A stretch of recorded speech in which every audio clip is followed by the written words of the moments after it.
мы начинаем. С вами Скобер Владислав. Здравствуйте, дорогие друзья. Hello, dear friends. Я постараюсь использовать в своей лексике разные языки, но в основном, конечно, я буду говорить на русском и немного включать английский, потому что то, с чем я хочу поделиться, это на самом деле последние, наверное, какие-то аналитические материалы, которые связаны с революцией 4.0. Если мы говорим о том, чему посвящено мое выступление, я прошу обратить внимание, на самом деле, на название. Является ли индустрия 4.0 плюс образование 4.0 равно человеку 4.0?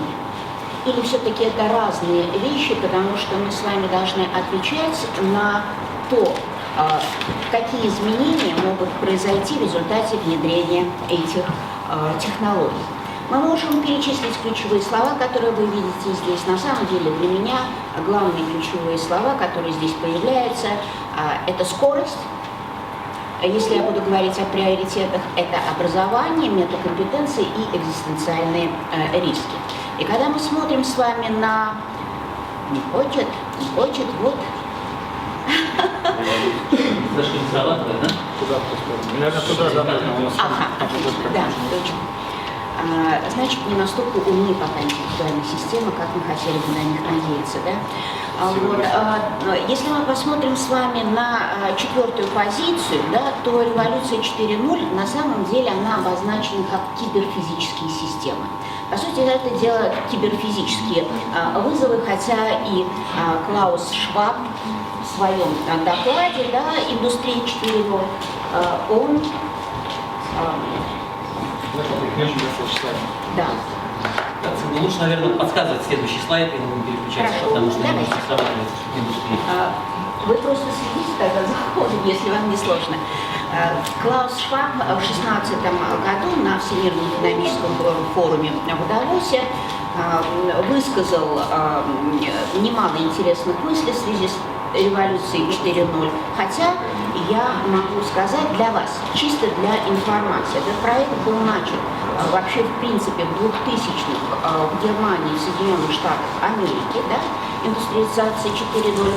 В Германии этот проект в основном делал ставку на индустриализацию, а в Соединенных Штатах к этому подключился сервисные отрасли, и поэтому говорить о том, что это какая-то новизна, это, наверное, будет не совсем правильно. Мы и здесь, к сожалению, отстаем, потому что дискуссия на эту тему уже идет порядка 10 лет по четвертым промышленным технологиям. И главное здесь скорость, это неограниченность и необратимость. И все благодаря новой архитектурной науке, которая связана с смарт-интернет-технологиями, 3D, здесь робототехника и многие-многие другие технологические решения. Конечно, это все повлияло на профессиональную среду, на... Давайте похлопаем.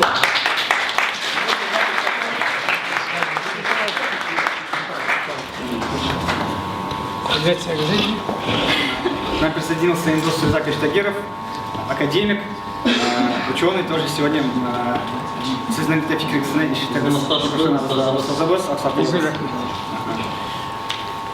И мы, когда говорим о том, на что влияет современные технологические вызовы 4.0, как мы их называем, конечно, это рынок труда, это новые профессии и это новые компетенции. И не случайно поэтому вслед за докладом Клауса Шваба публикуется вот этот отчет, реквизиты которого вы видите на экране. Я советую посмотреть, там немало интересного вы для себя найдете. Будьте добры, следующий слайд. И если мы посмотрим на перечень профессий, который был по результатам Форсайта 2030 сделан агентством стратегических инициатив, то мы с вами увидим. И в той и другой колонке появляются профессии, не то что необычно названы. Это один вопрос. На самом деле они ориентированы на кросс-отраслевую, междисциплинарную и внутриотраслевую специфику. И речь идет о том, что человек, который будет выбирать профессию в будущем, он должен быть не только специалистом, например, в биологии и IT, Он должен быть менеджером, он должен быть коммуникатором, или даже вот так, как мы говорили, и начали сегодня с интеллект управленца. Будьте добры, следующее. Но, однако, один из известнейших физиков Капа, он говорит о том, что, конечно, речь не идет о полном пустом профессиональном ландшафте. Останутся те профессии, которые творческие, которые связаны с коммуникациями между людьми и которые уникальны по своим совершенно, я бы сказала, каким-то ремесленным характеристикам. Не случайно в этом перечне может быть и парикмахер, да, и какой-нибудь мастер гончарного дела, то есть тот, который только супер. Будьте добры, следующий слайд.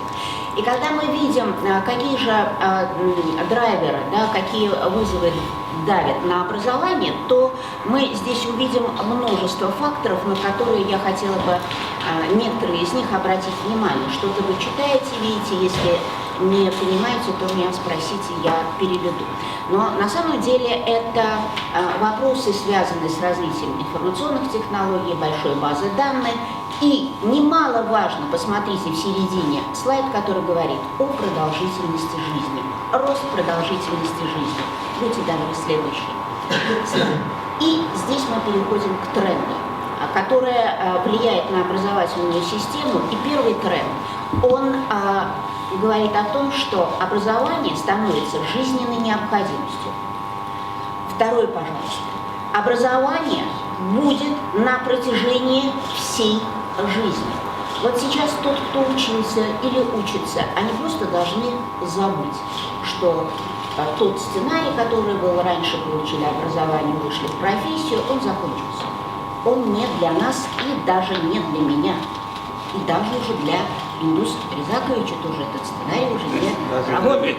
Потому что это включая 80+. Да, следующий, пожалуйста.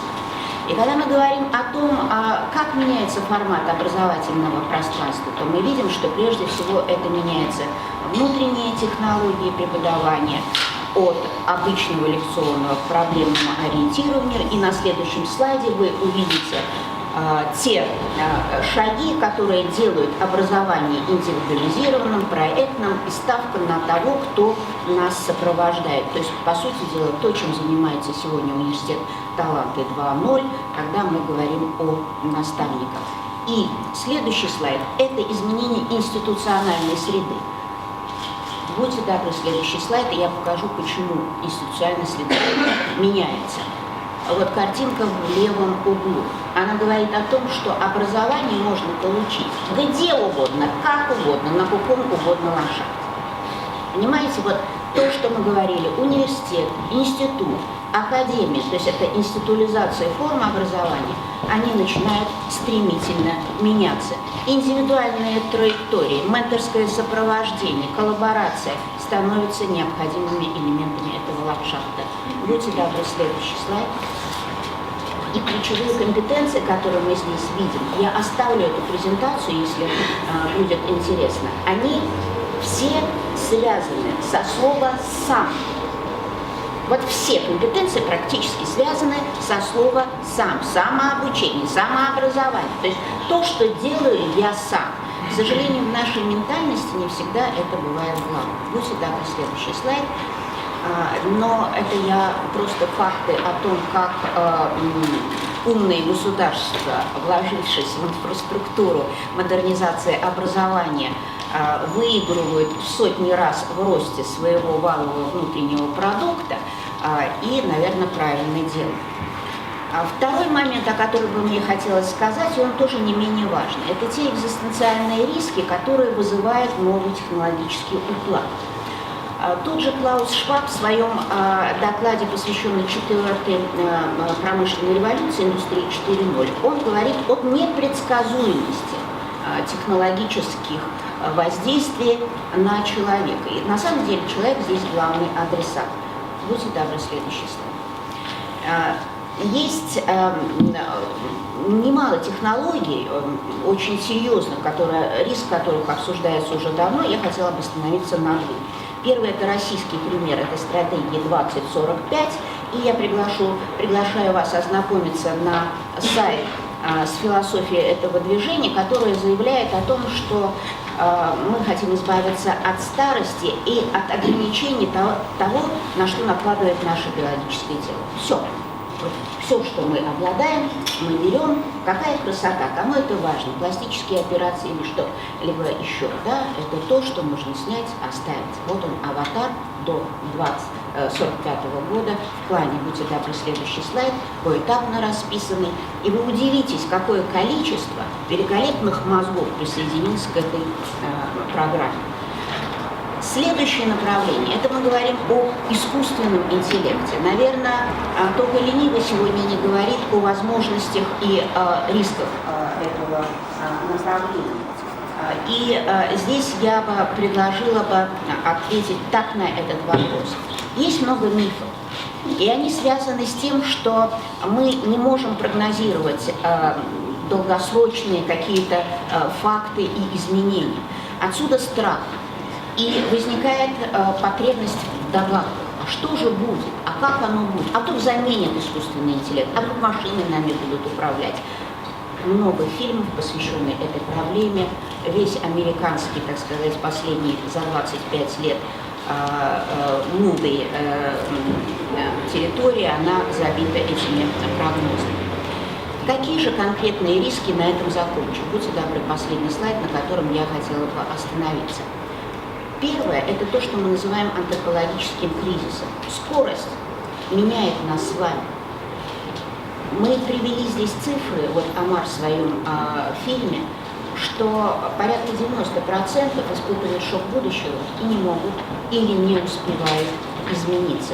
Это приводит к тому, что уровень связи между людьми становится рваным, спорадическим и одномерным. И второй момент, который тоже вызывает у меня, наверное, беспокойство, это то, что сегодня возникает угроза человеческой и духовной целостности, человеческой телесности и духовной целостности. Все это требует осмысления. Есть опыт того, как это делается. Более того, я могу сказать, что существует методика. Это так называемый сценарий, последний слайд, будьте добры, опережающего переживания. И четверостишье Пушкина из сказки о царе Салтана, оно по-прежнему остается сегодня актуальным. Мы должны с вами научиться в этом мире, потому что индустрия 4.0 плюс образование 4.0, она может не породить человека 4.0, будет киборг 4.0, но не человек. Спасибо.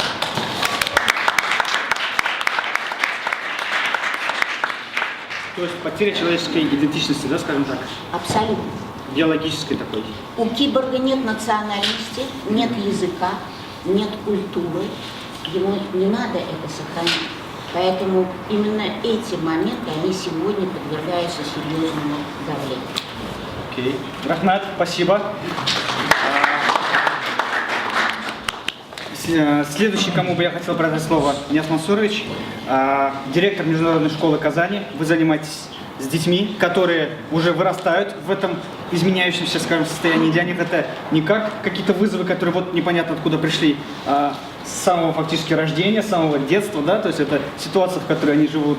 Как в связи с этим меняется, скажем так, педагогическая модель? Это первый момент. И второе, если не секрет, да, я вот, то, что мы с вами, когда готовились, обсуждали, то, что такие школы, да, скажем так, передовые, они готовят у нас ребят, и эти ребята в итоге уезжают, да, и сам продолжается вот этот отток самой талантливой части молодежи. И во многом, наверняка, можно даже сравнить, что из таких школ передовых, таких с передовыми педагогическими какими-то, скажем так, проектами, может быть, этот процент и выше. Как наряду вот с теми компетенциями, которые им даются, какая ведется ли работа, если ведется, то какая, по прививанию вот такого чего-то духовного, скажем так, патриотического, может быть, нравственного, культурного? Вот такой вопрос открытый. Спасибо. Во-первых, спасибо за первый доклад, очень интересно, и я для себя, знаете, такую оборотную сторону, наверное, открыл, и на самом деле заставляет очень много задуматься. Я поймал себя на мысли, один слайд был, где японец, да, забыл его имя, не запомнил, он все-таки говорит о том, что все-таки станут востребованные профессии, где человеческая идентичность, нельзя ее заменить.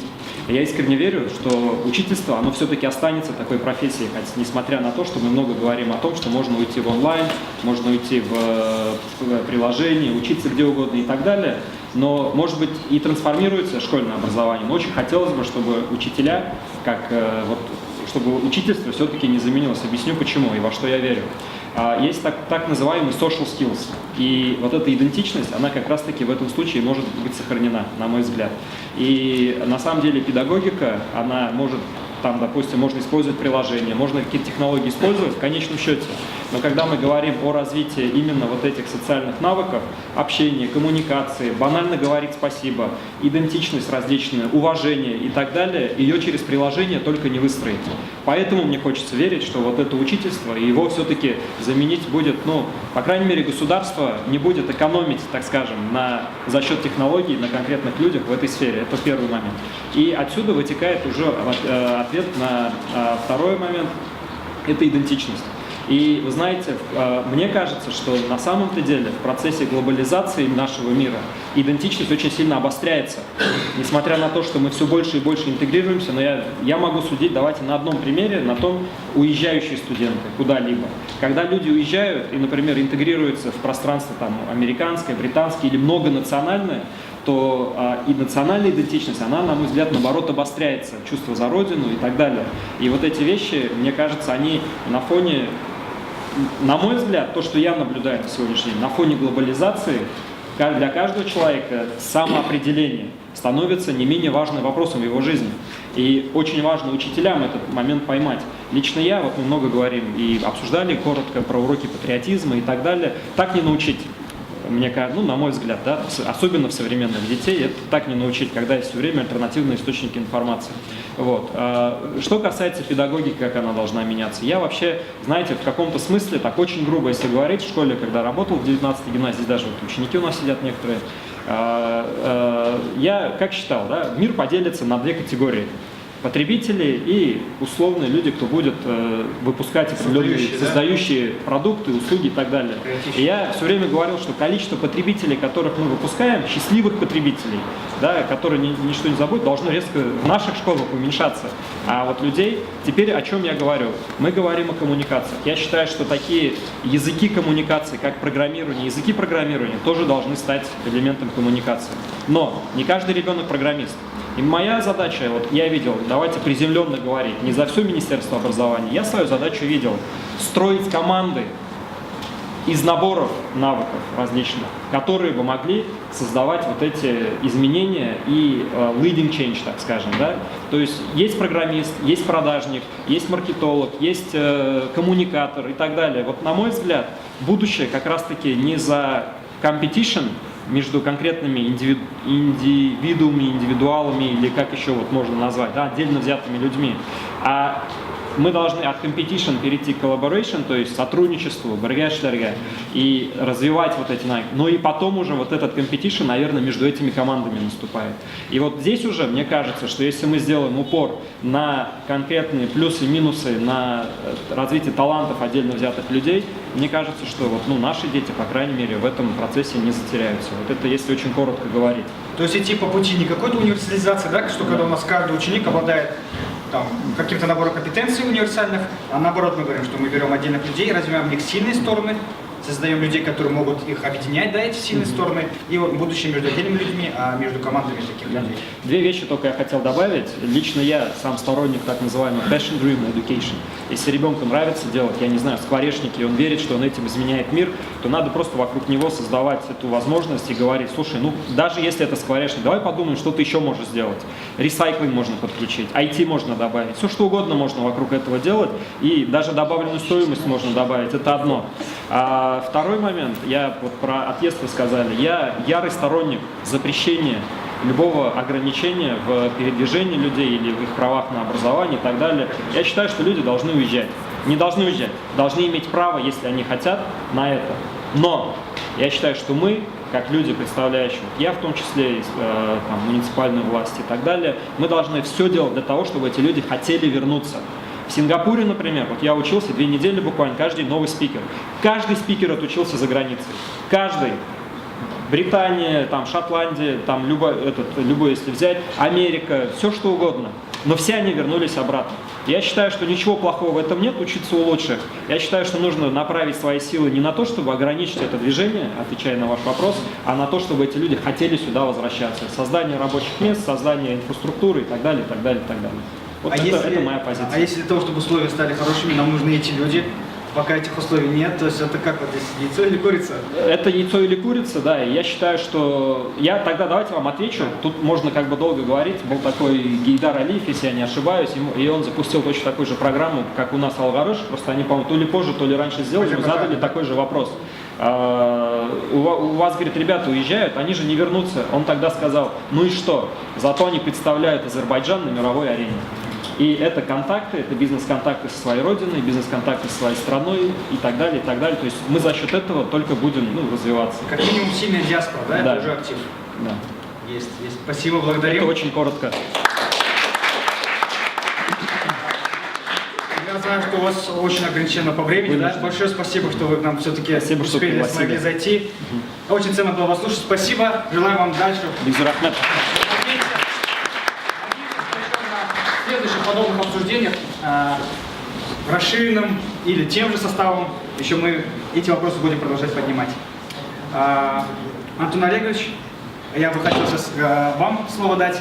Знаем, что вы ездили в Давос на форум, слышали наверняка на другом уровне эти же обсуждения, да, может быть, похожие вопросы, когда поднимались. Какой хочу вам задать вопрос? Два вопроса у меня, наверное, один сначала, потом второй задам. Как сегодня на реалиях жизни в России вот эти изменения уже откликаются? Где это можно увидеть? Где мы все еще, скажем так, еще ждем, когда это придет, и можем уже выбрать из вариантов, которые где-то произошли, а где мы уже в этом, и это уже факт, который рядом с нами. Вот. Спасибо. Хайрликен. Всем большое спасибо, что пригласили на эту дискуссию. На самом деле, хочется немножко эту дискуссию вывести в некое такое неформальное русло и больше сделать ее дискуссией. Я думаю, что это будет второй частью. Да. Я просто немножко еще хотел дополнить слова Танцекрина по поводу 4-й промышленной революции. Если можно, вот там на 2 слайда вперед промотать. Еще один слайд. Да, вот здесь. Вот это. Спасибо. Вообще сегодня вот о термине индустрия 4.0, 4-я промышленная революция очень много говорят, очень много различных мнений на тему того, что в эту терминологию закладывается, как бы, что является основой. И, на мой взгляд, самое такое универсальное понимание изменений, которые предстоят нам в нашей жизни уже сегодня, это 3 типа изменений. То есть вот их так неплохо структурировали, если не ошибаюсь, это, по-моему, как раз в книге у Шваба сделано было. То есть 3 типа изменений. Один тип — это так называемые физические изменения, второй — это цифровые изменения, и третий — это биологические изменения. Можно следующий слайд? Вот если про физические изменения говорить, это вот все то, что мы видим, можем пощупать, потрогать, так скажем, это изменения в части передвижения, это беспилотные средства, передвижение, перемещение грузов. Нет, назад еще немножко. Это новые материалы, это 3D-печать, это роботизация. Причем многие эти процессы, они сегодня перекликаются, друг с другом связаны, и так или иначе их группируют вот по такому физическому признаку. Следующий слайд. Есть цифровые изменения. Это все, что касается программного обеспечения, новых подходов к построению платформ, систем транзакций и так далее. То есть это блокчейн, как некие защищенные транзакции, это и новая модель к ведению бизнеса. Классикой этой модели считается компания Uber, которая перестроила подход к взаимодействию человек, который хочет куда-то уехать, и человек, который может его в эту точку переместить. Это так называемая уберизация экономики. Это, естественно, искусственный интеллект, про который тоже много уже поговорили. Это автоматическая идентификация объектов. Это все, что связано с трекингом, дистанционным трекингом перемещаемых грузов, всего, чего только можно.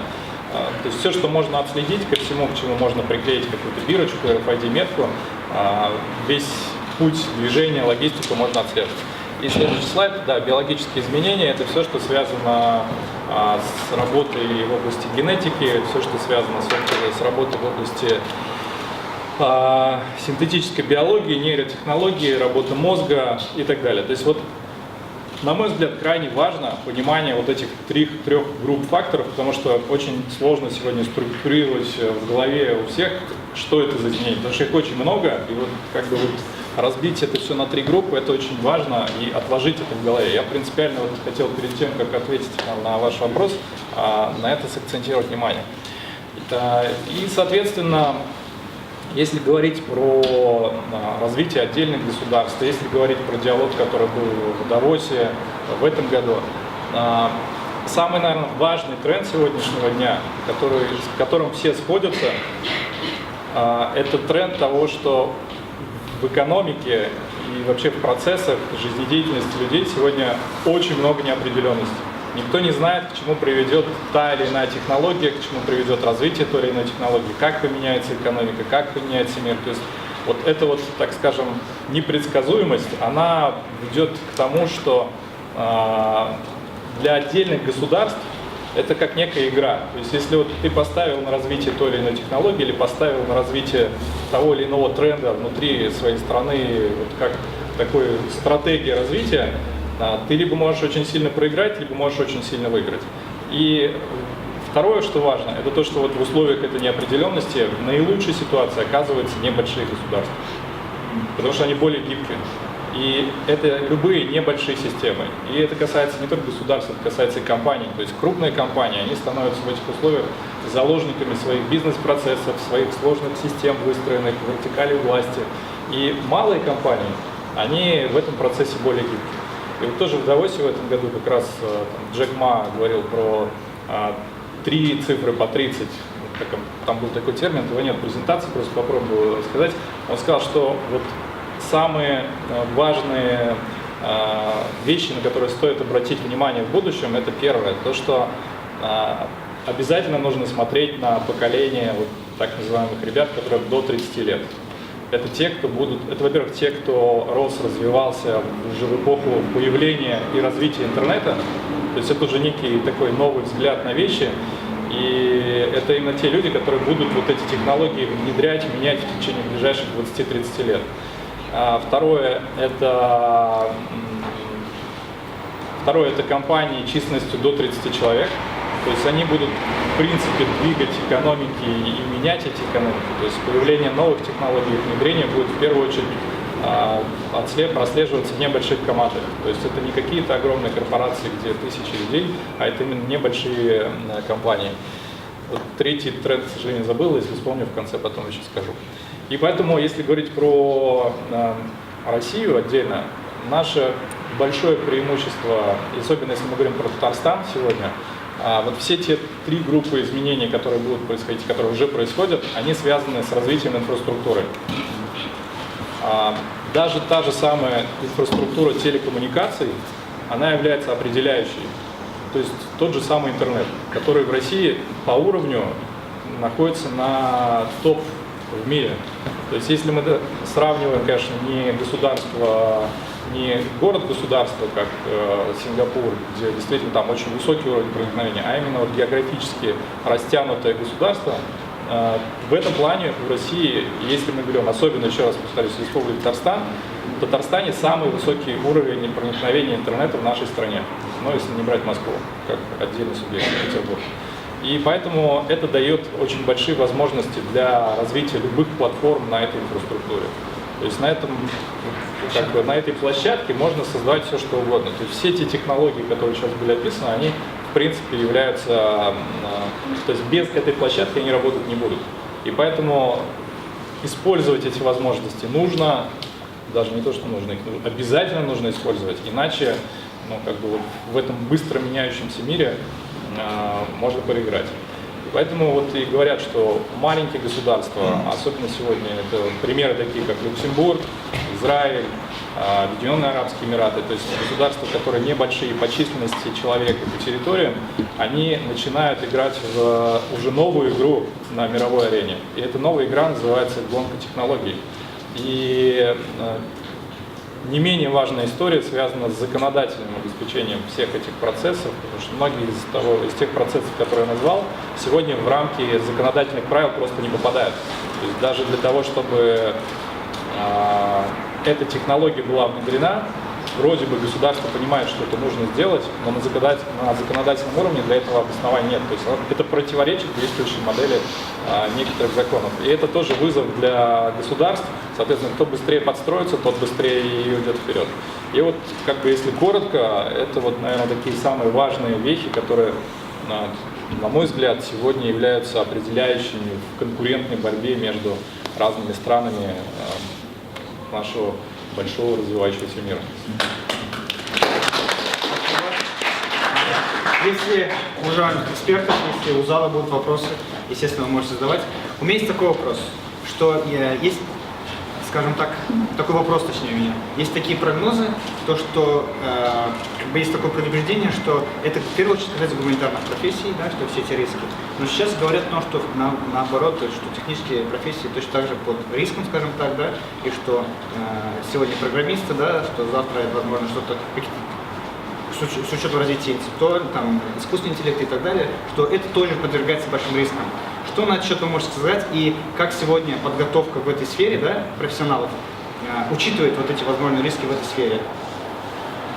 Ну да, действительно, как я уже сказал, неопределенности, которые возникают, они везде, в том числе и в образовании, и в подготовке кадров, и это связано не только с гуманитарными профессиями, с техническими в том числе, особенно в свете развития искусственного интеллекта, и когда ты можешь обучать машину делать то, что делал когда-то человек, то, в принципе, как бы роль человека, она все становится ниже и ниже, роль машины все выше и выше. И при этом уже есть пилотные программы по созданию алгоритмов, которые сами пишут новые алгоритмы. То есть код уже, машина уже сама пишет код.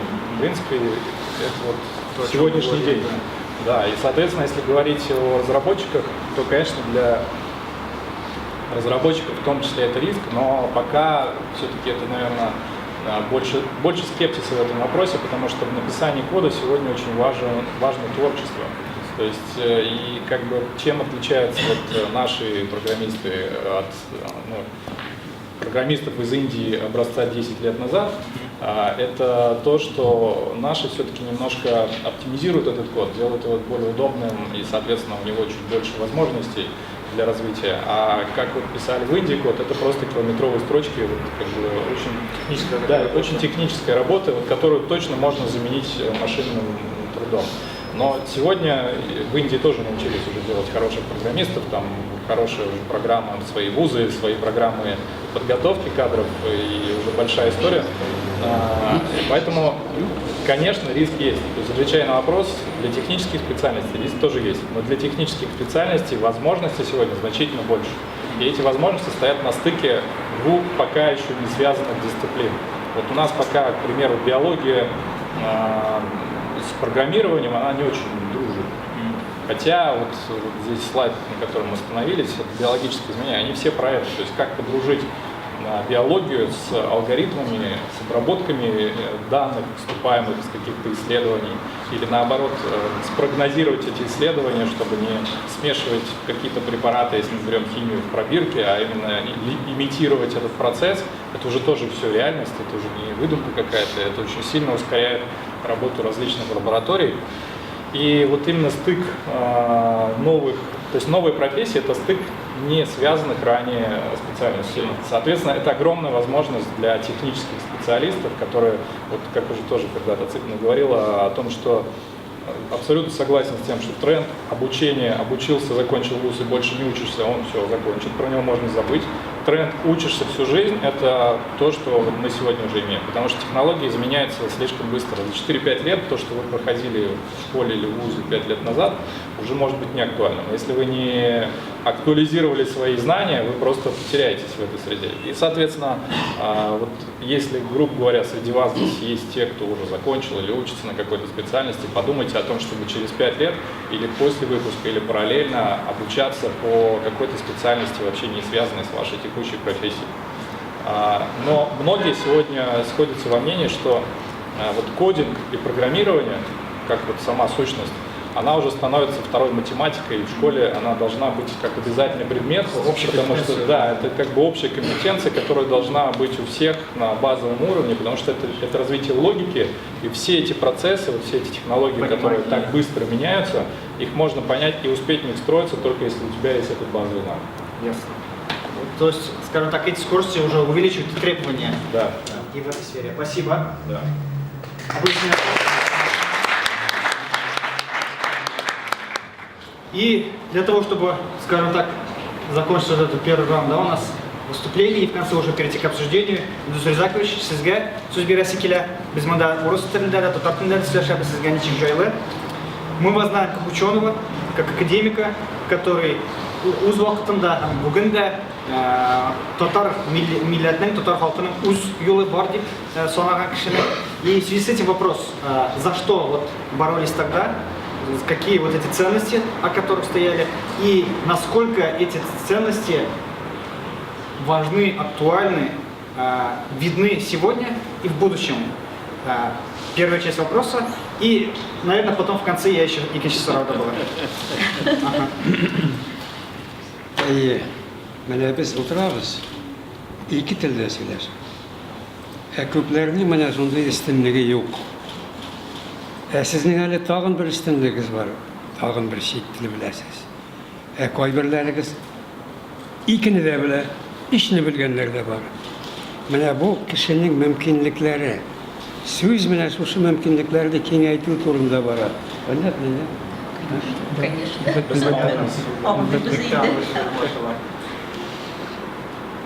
һәм шунлыктан менә шуны үстерү, шулардан файдаланып, менә шу яңа технологиягә күчү өчен үзеңнең бөтен мөмкинлекләрен җигә белү кирәк. Кешенең мөмкинлекләре төрлесендә төрлечә. Аның берәү гуманитарий, икенчесе менә шушы өлкәдә менә шуны интернет әйтегә бит, яңа технологиялар, яңа программалар, икенче төрле. Менә шунда кеше, менә сез яшьләр, үзеңне таба белү кирәк. Адәм баласы гомер буе үзен эзләргә һәм үзен таба белергә кирәк. Һәм менә монда әйтелде, аның башта элегрәк алган белемнәре юкка чыга, ул юкка чыкмый әлбәттә. Ул кала менә шунда кала, кирәк вакытында килеп чыга. Менә бүген бер якут галиме белән очрашып сөйләшергә туры килде. Атларның төрлесе була. Якут атлары бар, бурят атлары бар, монгол атлары, әллә нинди атлар бар. Берсе якут монгол атын атланмый, монгол якут атын атланмый. Артист, анда бер театр директоры бар иде, ул әйтә, безнекеләр гомумән атта йөри белмәй. Ләкин атка атлана, шунда ук аның менә шундагы элек канына сиңгән мөмкинлекләре уяна. Һәм ул атта башкалар кебек йөри башлый. Менә шуның өчен минем кабатлап әйтәсем килә. Кеше үзен үзе эзләргә гомер буе табарга тиеш. Менә әйтте иптәшем Грачев әйтте, кеше гомер буе укырга өйрәнергә тиеш. Аның кичәге белеме генә җитми, һич кенә дә җитми. Чөнки дөнья алга бара. Үзгәргәннән үзгәрә бара. Һәм кешеләр шулай ук үзгәрәләр. Ләкин шул ук вакытта менә бу идентичность дигән әйбер. Бик яхшы әйтте менә. Кемдер ул? Бик яхшы әйтте. Бик яхшы әйтте. Китергә мөмкин. Америкага, Англиягә китергә мөмкин. Монда яшәгән чагында ул үзенең менә шушы дин сизми дә торган, үзенең идентичностен сизми дә, белми дә торган.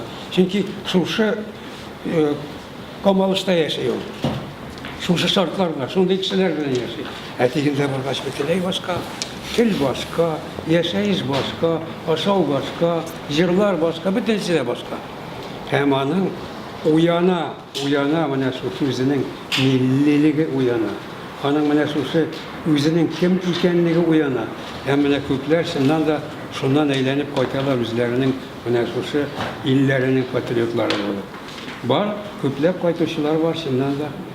Ләкин ни өчен кайтмыйлар менә безнең кайгырыйлар, алар бар бит инде, алар күп бит.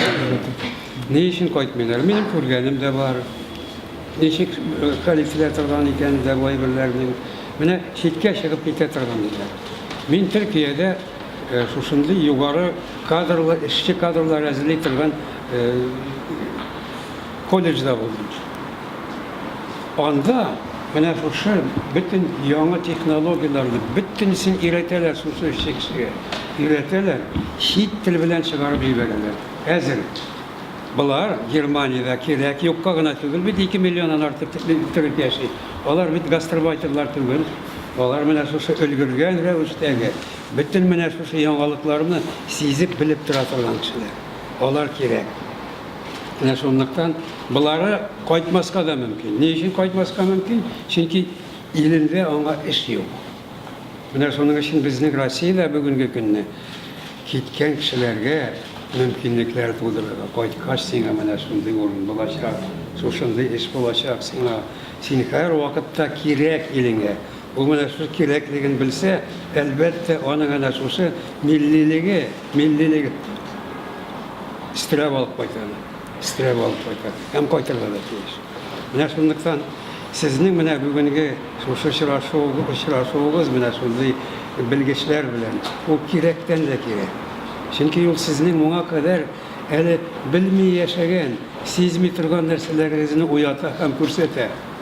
Менә әйтик, булды сүз зур һәм кече дәүләтләр турында. Кече дәүләтләр, Сингапур кебек дәүләтләр менә шушы үзгәрешләргә бик тиз күнегә. Зур дәүләтләр, менә әйтик Россия, аңа бик тиз күнегә алмый. Чөнки аның бер башыннан икенче башына барып җитү өчен әллә нәрсәләр кирәк. Акчалата булса, акчасы җитмәскә мөмкин. Шулай бит. Мөмкинлекләре, менә бездә һәр Ирак көнчыгышта 1 гектар җир бирәбез диләр, барыгыз диләр. Барыр идегезме? 1 гектар җиргә. Безнең монда да җирләребез күптән күп. Төрекләр әйтмешли чуктан чук, күп. Шушы җирләрне үзләштерергә кирәк. Чөнки анда 1 гектар җир өчен барып, анда бит 1 гектар җирдә берәй биләшә булмый.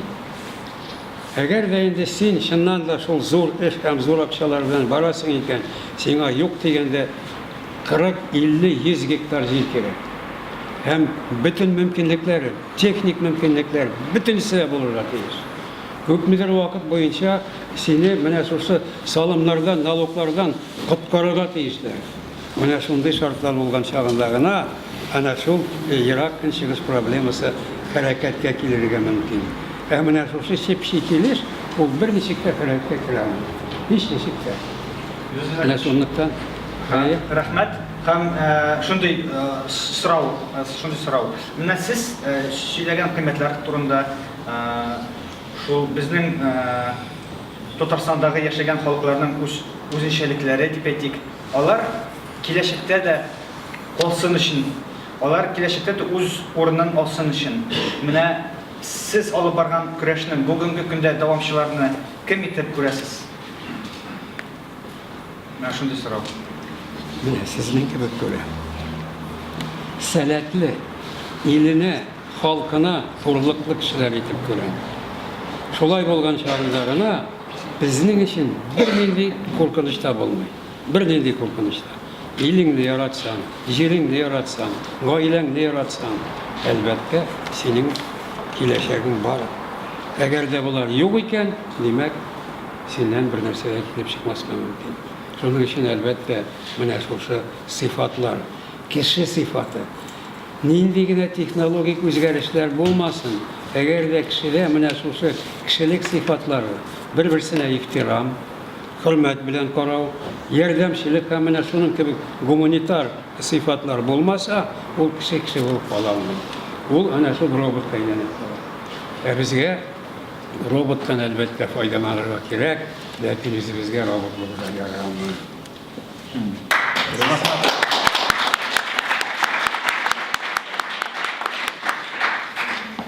Рәхмәт Ялсын. Айдар Фаридович, Ага. Сездән тоже инде попросим, вот скажем так, Ваши мысли на этот счет? Sizning fikringizni eshitishimiz keladi. Бик зур рәхмәт Анвар.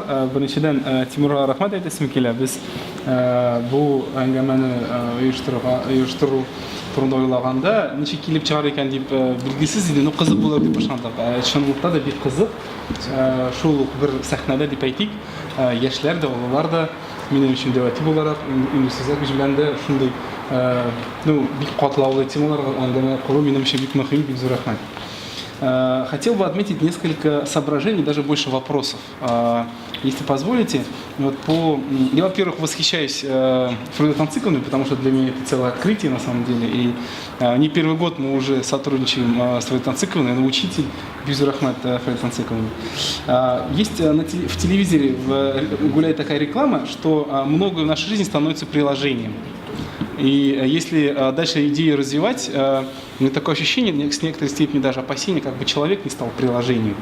Потому что настолько все идет вперед, и если мы говорим сейчас, и уже тысячелетия говорим в зависимости человека от воздуха, как того, без чего он жить не может, то не секрет, как мне кажется, что наступает зависимость от электроэнергии, когда человек начинает даже впадать иногда в ситуации депрессии, когда ему нет доступа к интернету, к социальным сетям, к приложению, к телефону, то есть зависимость от электроэнергии.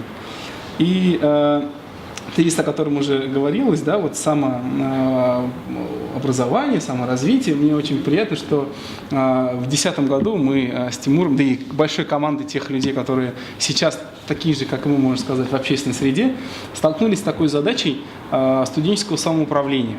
Можно сказать, она в тот момент стала задачей в 2010 году. И вот это студенческое самоуправление стало для многих из нас очень такой серьезной школой.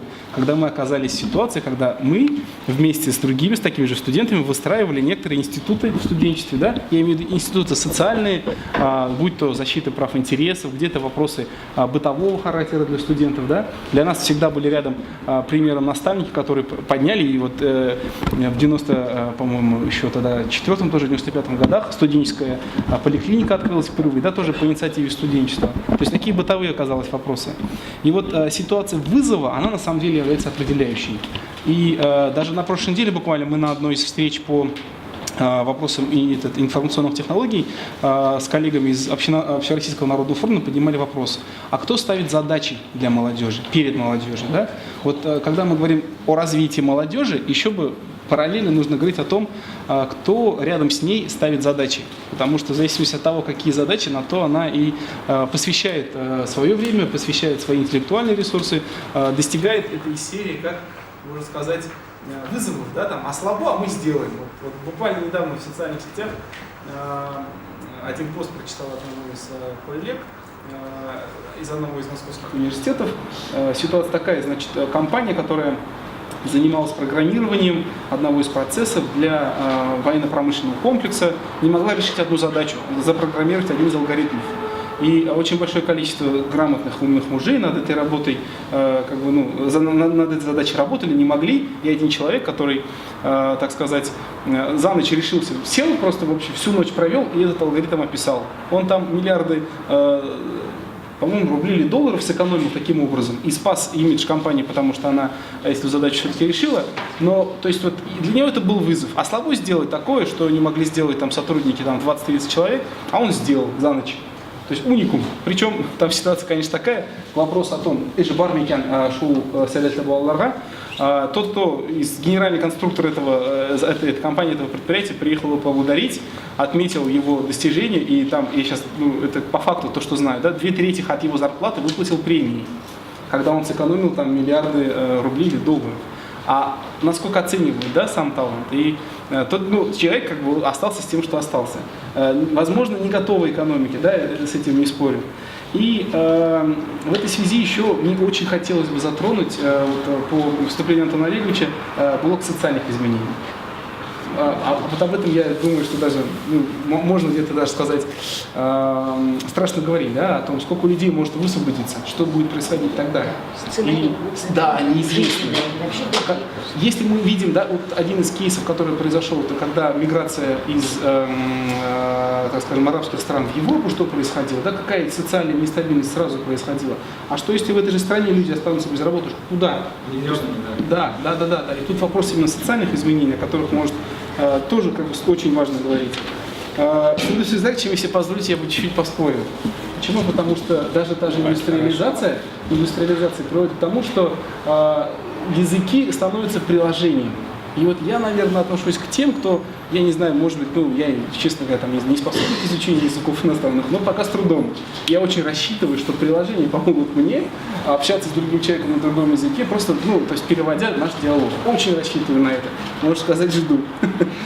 И, да, ну вот.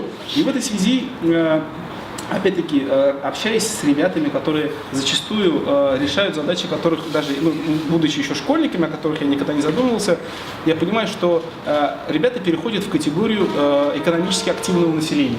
Они начинают зарабатывать, по крайней мере, они создают добавочную стоимость.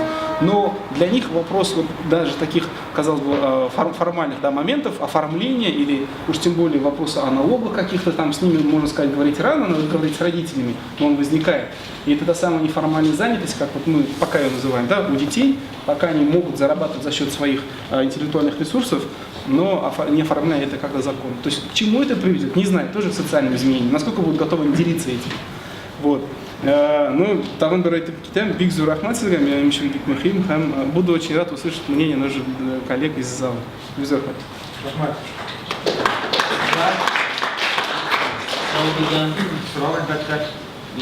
Антонға, у меня вопрос. Антону, я все размышляю, мне не дает покоя мысль о том, что небольшие страны, и это понятно, это очевидно, они легче адаптируются, они более мобильные, они внутри могут достаточно относительно оперативно поменять конфигурацию так, чтобы быть готовыми к тем вызовам, с которыми сталкиваются. И что значит? Мы обречены? Мы огромная страна. Да? Я не хочу затрагивать политический аспект. Да? Без политических аспектов. Да? Тогда вопрос снимается, наверное. Тогда я продолжу свои думы. А может, я каждый регион должен чувствовать свою самостоятельность. Должен иметь возможность использовать все, что у него есть. И мы должны к этому стремиться. У нас не должно быть регионов, в которых живут за счет других. И людей то же самое. Поэтому, конечно, наша задача развивать вот это все. В каждом. А это политический вопрос. У него должны быть права. Дайте прав и требуйте потом, соответственно, этим правам. В большом государстве иначе невозможно. Это Айдар сказал про Лигу студентов, о том, что у нас там был такой лозунг: сильная Лига студентов – это сильные органы студенческого самоуправления. То есть сильная страна – это сильные регионы. Да. И, ладно. Тут, я думаю, что это тема для отдельной дискуссии, для отдельного заголовка. Мәселе саяси мәселе. Бұл мәселе турында махсус рәвештә бөтенләй өлгереп беткәчтен. Сез бөтенләй өлгереп беткәчтен. Бик җитди мәсьәлә. Я все-таки попробую, то есть правильное русло повел, постараюсь от политики абстрагироваться. Гибкость, она, конечно, связана с неким географическим аспектом, когда страна небольшая, для России с ее огромной географией, самая большая страна в мире, это и вызов, в то же время куча возможностей, огромное количество ресурсов, которые можно резко при быстрой адаптации какой-либо из технологий можно очень быстро выиграть от этого, потому что доступ к ресурсам, в принципе, достаточно простой. То есть страны, возьмем пример Южной Кореи, страна, у которой кроме воды ресурсов почти больше никаких нет. Да, есть рыбные какие-то запасы, добывается в морях рыба, но в принципе полезных ископаемых почти ничего нет. Импортируют все, что только можно. При этом умудряются технологически очень быстро идти вперед. Здесь, конечно, такой вопрос, на который тоже можно подискутировать, на тему сытый и голодный всегда больше мотивации. И тут, наверное, это тоже один из таких аспектов, на тему которых можно нам все время думать.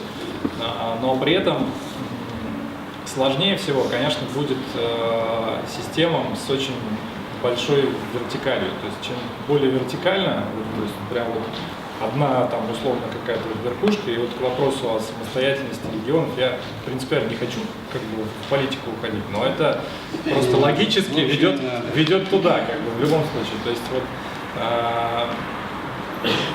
плоские структуры, они более гибкие в этом процессе. И чем более вертикально, тем менее гибко. Но при этом есть, конечно, определенные вызовы, которые сегодня, наверное, заставляют пока вот страну быть в таком контексте и в таком аспекте. Но еще раз повторюсь, есть ресурсы, есть как бы, география, ее можно тоже использовать во благо. И нужно ее использовать во благо. Потому что многие страны смотрят на нас и просто завидуют всем тем ресурсам, которые есть в России. И мы этого не понимаем. То есть то богатство, что имеем не хранить, как правило, это есть же такой термин. Вот. Поэтому это богатство просто в определенный момент времени, ну, я думаю, что мы придем к тому, что мы это осознаем и начнем использовать уже вот, как бы более эффективно, быстро и технологически как бы, более обоснованно, наверное, если это правильно.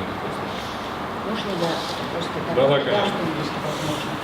Но помимо Всемирного экономического форума есть экспертные документы, которые публикуются ежегодно. Это Организация экономического сотрудничества и развития. И вот у них так называемые аутлуки, они ежегодно публикуют.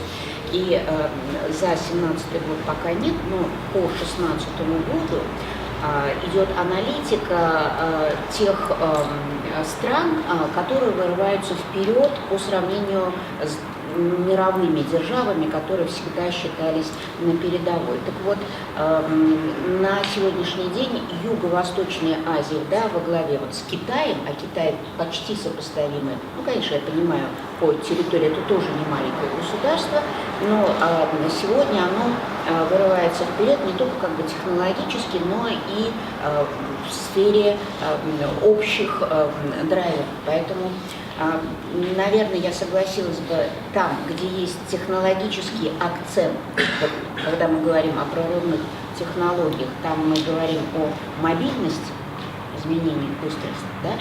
А там, где речь о более глобальных вызовах, касающихся продовольственной безопасности, да, здравоохранения, касающиеся вопросов качества жизни и так далее. Да? Ну, потому что помимо технологий есть еще какие-то, да, там вполне допустимы игроки более крупные, которые устойчивы. Я еще добавлю один момент. На мой взгляд, нам сегодня очень сильно не хватает навыков коммуникации. Коммуникация – это всегда кооперация и умение работать друг с другом. Вот если вот про Китай вы начали говорить, опять вспомнил вот такую хорошую мысль. Я был в Шанхае в конце октября прошлого года на промышленном форуме, и на этом форуме выступал министр промышленности и науки Китая, который показывал как пример, был один слайд, на котором был пример развития сети высокоскоростных дорог Китая, то есть как они работают сегодня над развитием этого проекта. И вот слайд был, на котором просто мелко разными вот блоками было расписано количество участников в рамках одного большого проекта. Там было порядка 15 исследовательских институтов, 2 министерства, там около 1000 производителей запчастей, какое-то огромное количество строительных компаний, и все они работали в единой системе. То есть, вот сегодня, если говорить о технологическом развитии и о возможности вот, для таких больших стран, для стран, где еще и география очень важна, вот без кооперации не получится. У нас пока проблема, мы много где пытаемся конкурировать у себя в стране внутри, хотя, как бы понимая то, что мы пока очень сильно технологически отстаем, эта конкуренция вообще ни к чему хорошему не приведет. Потому что если посмотреть, например, того же Китая, который в то время, когда мы конкурируем и пытаемся там, поделить то, что там делить-то нечего. а они в это время кооперируются настолько хорошо и уверенно, то есть настолько четкая модель выстроена системно, которая вот те самые технологии, про которые мы сейчас говорим, приводят в соответствие. То есть они понимают, внедрение одной технологии повлияет вот на это. И цепочка. И все, кто в этом процессе задействован, понимают свою роль. И вот эта вот системность, она идет из коммуникации и, естественно, вот как бы из некого такого системного подхода управления, которого нам пока часто не хватает. Ну, при сохранении вертикали. Да, абсолютно. То есть вертикаль сохраняется. То есть там четко выстроено. Китай, конечно, это уникальная история, но тем не менее, вот какие-то лучшие там success story оттуда тоже можно вытаскивать. Нужно. Выработаны какие-то модели, да, коммуникации, Конечно, да. такие. Вообще весь мир просто построен на коммуникации сегодня. То есть если не коммуницировать, и особенно вот в условиях развития этих технологий, ну ты просто замкнешься в своем развитии. Учитывая скорость увеличивания информации вообще. Да, да. Там вообще последняя фраза, да? Весь мир построен на коммуникации. Вот мы сейчас технологии настолько перешагнули, что мы совсем перестали чувствовать границы, они размылись. Они столько, может быть, не столько там, между государствами, потому что есть страны, есть интересы государств, есть интересы территорий, сколько между людьми, контакты, и они не чувствуются, потому что есть приложения, есть связь, коммуникация. Тоже. У меня ответа совсем нет. Если посмотреть на мир, как совсем на небольшую планету Земля, где есть относительно небольшое, сколько там, 200 стран, да, то есть такая страна, где есть 200 регионов, или там 200 штатов, если хотите, разных внутри государств, территорий, то есть не хочу я акцентов каких-то там. И вот нам между собой, мы сейчас говорим, и даже мы между собой обсуждаем историю, связанную с сохранением идентичности, да, нации, но все равно в контексте больше нашего государства. Да? А если посмотреть на планету глобально, те вызовы, которые есть глобально, связаны с экологией, с сохранением человека как вида, да, и вот нам совсем пока рано, мы пока совсем еще не созрели в целом как там, общество для того, чтобы ставить такие большие вопросы, потому что где-то же мы договариваемся, там, МКС, да, такая совместная космическая там, политика в части освоения новых там, территорий в космосе. И вот как-то мы все время то внизу обсуждаем, на предприятии, на фирме конкуренции, а глобально редко поднимаемся. Вот я хотел бы просто ваше мнение послушать. Такое тоже, у меня не вопрос, у меня такая мысль вслух. Вот, насколько вы готовы тоже ее подхватить? Или мы пока как общество России больше загружены своими вопросами бытовыми, и в целом общество мировое слишком сильно концентрируемся на вопросах пока внутригосударственных и не чувствуем того вызова глобального, связанного с риском для всего человечества и Земли. Такой плоскость, да? Мы. Кому вопрос адресован или? Это даже не вопрос. Да. Просто Просто кто прокомментирует? Это его рассуждение. Да, это рассуждение. Чтобы люди прислушались и свое Своё мнение, мнение может по сказать. этому вопросу выразили. Так ведь, да? Если, ага. Я могу попробовать ответить на это, потому что профессионально я отчасти с этим связана, занимаюсь биоэтикой, а это наука об анализе, оценке рисков современных технологий, которые вмешиваются в живые системы, да, то есть мы неизбежно рассуждаем об рисках, которые эти технологии для живых систем несут. А это что такое живая система? Это природа, это мы с вами. И, конечно, мы должны себе понимать свои отношения не как лудиты, да, которые встали на пути человеческого прогресса, а очень разумно и взвешенно. Если говорить о практиках, они есть. Есть такие think tank, или в разных университетах, которые занимаются анализами, прогнозами И если мы посмотрим даже последний доклад по целям тысячелетия, там для пересмотра этих направлений в прошлом году 900 экспертов были опрошены. Мы можем говорить, что это коллективное мнение, да, а не мнение какого-то государства или одного человека, в том числе и мы, как эксперты, участвуем в подобного рода проектах. Просто вы правы, да, Тимур, ты прав, что, прости, что что в России вот эта глобальная повестка, она действительно пока находится как бы в стороне. И в этом я вижу проблему на самом деле, потому что образование, технология индустрии. У меня были слайды, которые я переключила в конец, но не стала показывать. Вот сегодня профессиональная востребованность родителей, выбирающие профессии для своих детей. Да? На первом месте у нас врач, понятно. На втором месте у нас военный, на третьем месте у нас юрист. Вот у них профессиональные горизонты, они в старой матрице координат. Вот сидят, и мы сидим в старой матрице координат.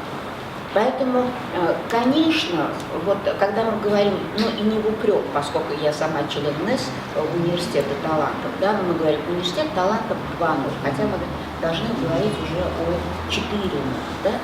Поэтому, конечно, к сожалению, вот я соглашусь с тобой, что повестка эта глобальная, она присутствует у ряда регионов, руководителей, каких-то проектов, да, понимая, если мы говорим о Республике Татарстан, особенно в секторе IT или переработки природных ресурсов. Ну, проблема есть. Да, я продолжу, наверное, мысль. Вот, к твоему примеру о коммуникациях, о действующем примере, где несколько стран смогли договориться, и МКС в том числе.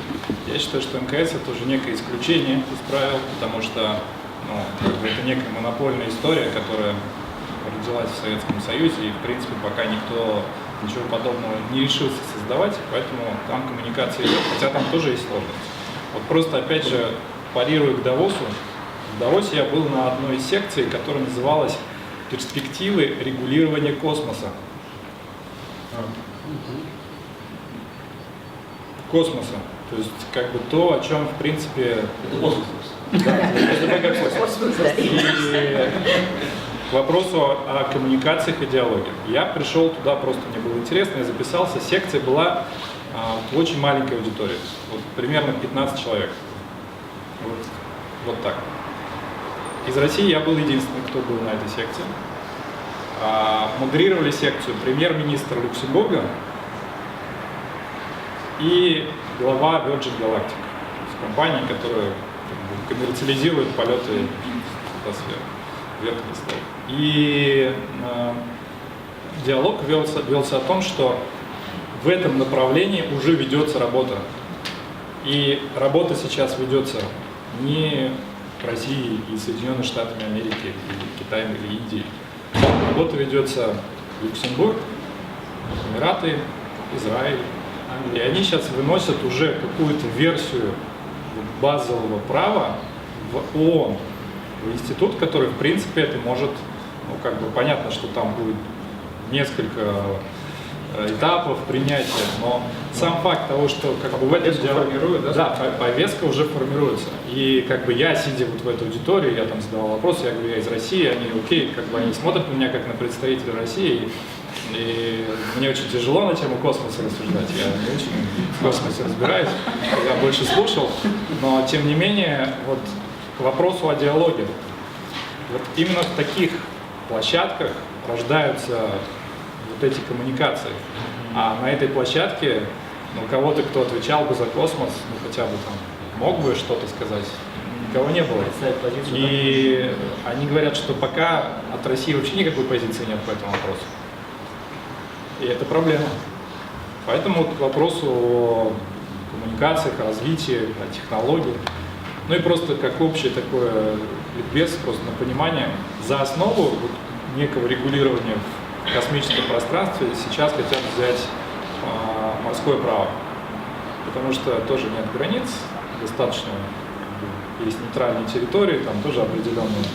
То есть ничего более хорошего не нашли. Как бы, тем не менее, вот хороший пример. Вот такой вот пример из жизни. Спасибо. Уважаемые участники, мы подготовили еще небольшое видео, потому что у нас речь вот несколько раз вот эту тему сквозную проходила, да, вопросы социального плана, как человек себя будет чувствовать, как это коснется непосредственно каждого человека, какие эмоции, какие риски у человека в связи с этим возникают и будут возникать. В связи с этим небольшое видео, оно на английском языке. После этого мы попросим эксперта его прокомментировать. Второе видео, пожалуйста, да. Внимание на экраны.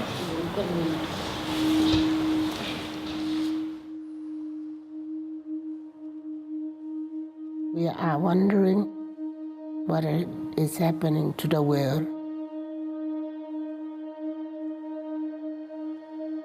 Everything is changing.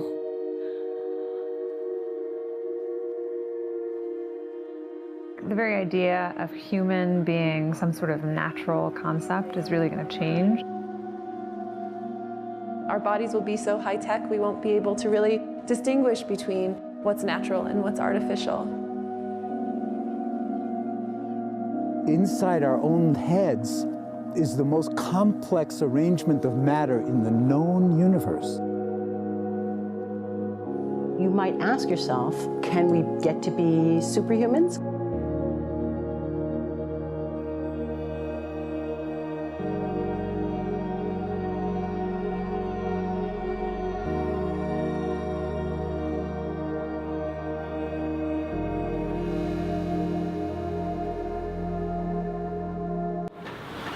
Спасибо. Спасибо. Это видео показала мне Фарида Насыповна, когда мы вот готовились к этому сегодняшнему мероприятию. Может, вы коротко расскажете, да, суть вот этого видео, да, его идею и прокомментируйте, как это вот непосредственно касается людей. Но суть этого видео мы сегодня обсуждаем уже почти 2 часа, да, то есть вот оно как бы содержание понятно, но вот мысль, какую я хотела донести этим фрагментом на самом деле, что фактом стало все, что здесь описывается. Вот фактом стало. И мы должны, то есть 4-я революция, да, и вообще вот эта технологическая волна, вот даже подтвердили мне, да, «Пути здоровья» Чехова. И нам надо с вами вместе, потому что это вызов не только для вас, но и для нас всех. Понять, как жить в этом мире, как сохранить себя. И я приведу один лишь пример. Сегодня мы говорили о технологиях. В 2004 году мы с Дилярой Мансуровной Шакировой поехали заключать в Латакию, Тишинский университет, договор о сотрудничестве. Это Сирия. 2004 год. Шикарный абсолютно кампус, библиотека там 5- или 6-этажная, Саадат, счастье называется, да, просто на тот момент и уже были информационные технологические решения того, как это сделано. Мы были так довольны, что нам удалось формализовать сотрудничество, потому что вот это арабское букра, оно, то есть завтра, да, вот нас там практически 2 недели продержало. Где это все сейчас? Кому нужны в Латакии сегодня передовые информационные технологии?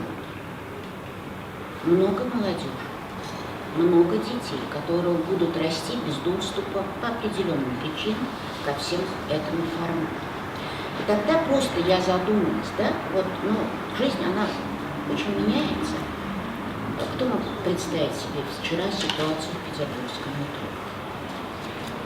Мы должны, конечно, учиться коммуницировать, цифровому интеллекту, эмоциональному интеллекту и так далее. Но есть все-таки нечто, что создает внутреннюю устойчивость, которая позволяет нас сохранить как нацию, как народ в такой ситуации.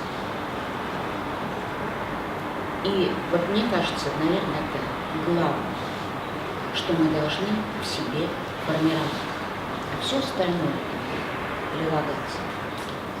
И поэтому язык, культура наших отцов и предков, да, и сценарии устойчивого я иногда черпаю свои сценарии у Девяти Девини, классиков татарской литературы, Калви Начми, Сарвар Афганов, которые были репрессированы в 1937 году. Потому что они выжили и нашли в себе мужество продолжить жить, дальше что-то творить. Вот мы должны быть с вами способными.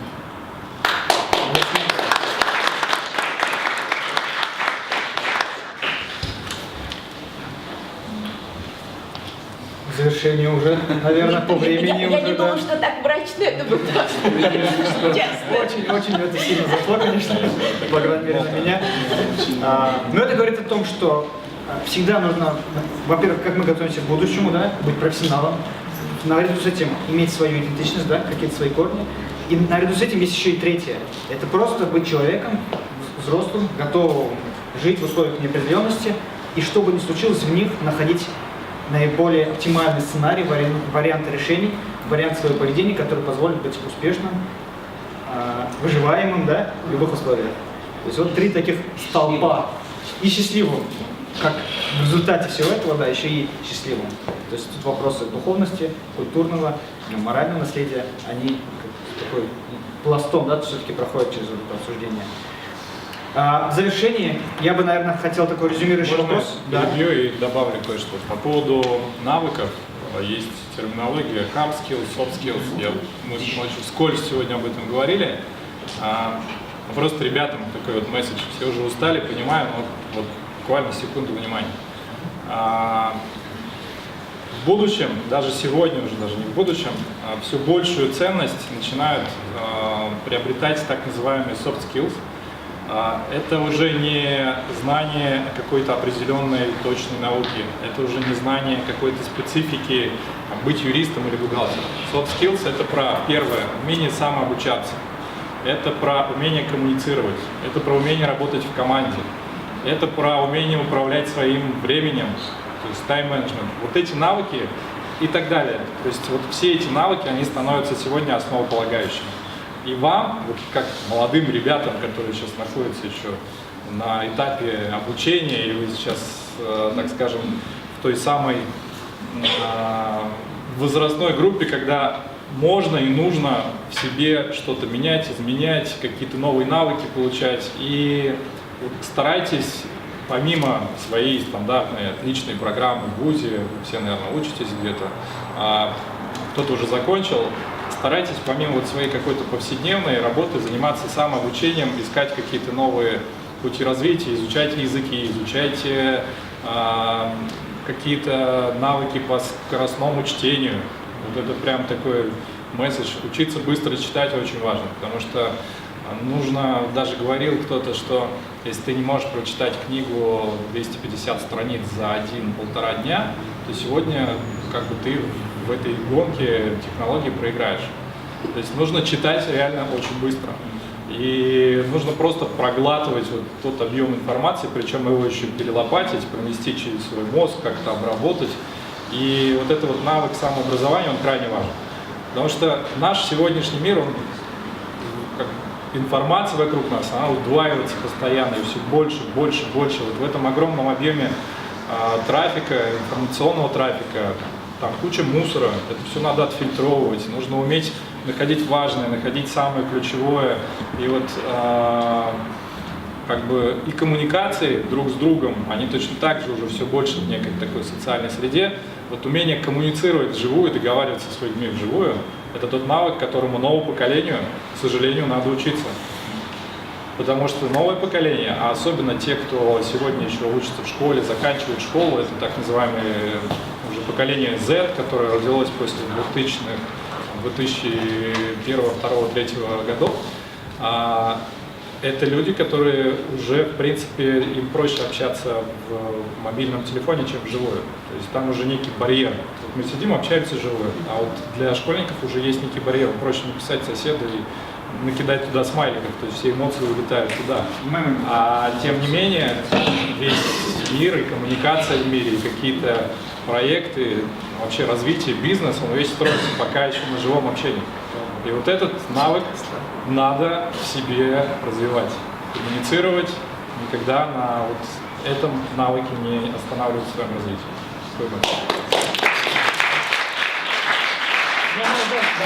Мы так перешли в следующую часть, это такие финальные такие месседжи, так сказать.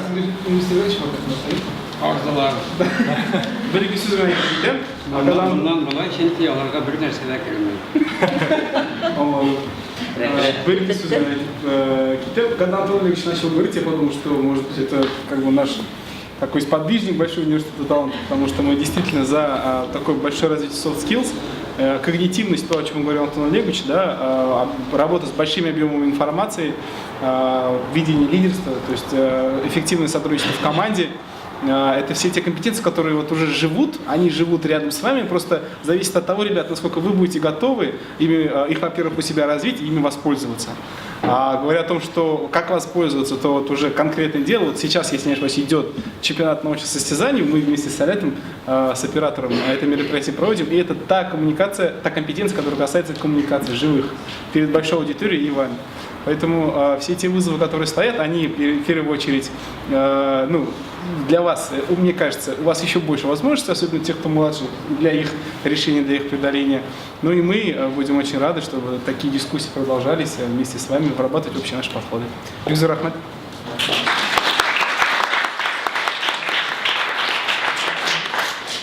Belki sizden ihtilaf formatında öğretilen yumruklау için sizde söylediğim bir şey olmayı. Yumruklау ол бит бик жеңіл іс түгел. Tecrübeleri anlatmışlar. Çünkü türlü fikirler, kayбір вакыт birisi-birсine karşı fikirler, onlarla ne rəvişdə yumruqlar bulur. Şişilmей kalgan meseleler, менә монда бик жеңіл генә кебек, менә кичкенә генә җиргә бик тиз үзгәрергә мөмкин, бик тиз үзгәртергә мөмкин. Информацияны да шул ук моментта ләп ойларга бирергә мөмкин. Информация технологиясы әлбәттә артканнан-арта бара. Ләкин әйтик, Ирак көнчыгыштан, безнең көнчыгыштан бер вагон көмірні шушы рәвештә биреп буламы? Секунд, минут içində биреп буламы? Юк. Шуның өчен алары турында да уйларга кирәк. Менә монда теге территория мәсьәләсе, кешенең мөмкинлекләре, алар бөтенесе бергә каралырга тиеш. Әгәр дә бер рәвештә каралмаса, менә иптәш Графчук әйткәнчә, ялгышуың, хатага кірүің бик тә мөмкин. Шуның өчен менә буларның бөтенесен дә менә үзләштереп, сезнең мөмкинлекләрегез бик күп. Менә монда мәгълүматның искиткеч күп алдыгыз, бик күп мәгълүмат алдыгыз. Аларны үзләштереп тормышка ашыру әлбәттә сездән була ул. Булдырасыз. Рәхмәт.